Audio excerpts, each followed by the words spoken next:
دا موږ چې اوس کوم ځای کې ولاړ یو دا مسجد بنو عنیف دی. مسجد مصبح هم دې ته ویلی کېږي. نبی کریم صلی الله علیه وسلم چې کله هجرت وکړو نو د هجرت نه پس د الله رسول صلی الله علیه وسلم دې مسجد کې د ورکوټې جومات چې تاسو ته ښکاري دې کې د سحر مونځ کړی دی.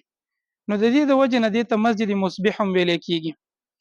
او دا موږ چې په کومه حصه کې ولاړ یو دا ویلی کېږي داسې چې دا د طلحة بن البراء رضی الله تعالی عنه کور او دا یو داسې صحابي و چې د نبی کریم صلی الله علیه وسلم سره په درسونو کې کېناستل.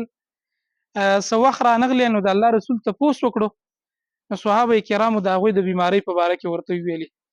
بیا نبی کریم صلی الله علیه وسلم په خپله به ذات خود راغلی دلته او د هغه صحابي زیارت یې وکړو، عیادت یې وکړو او تپوس یې وله وکړو، بیمار پرسی وله وکړه او بیا د الله رسول صلی الله علیه وسلم په هغه موقع باندې هم دلته مونځ ادا کړی دی.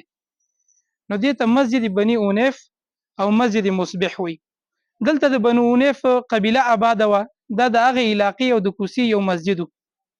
بیا وروسته پکې د سعودي ګورنمنټ دا کار کړی دی، دا تزیین وغیره دا چې دلته ښکاري د هغوی کړی دی.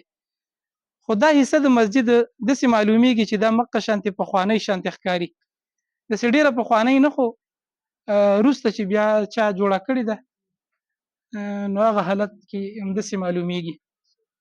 مسجد بنو عنیف او مسجد مصبح دا د مسجد قبا سره بیخي نږدې پرېوځي.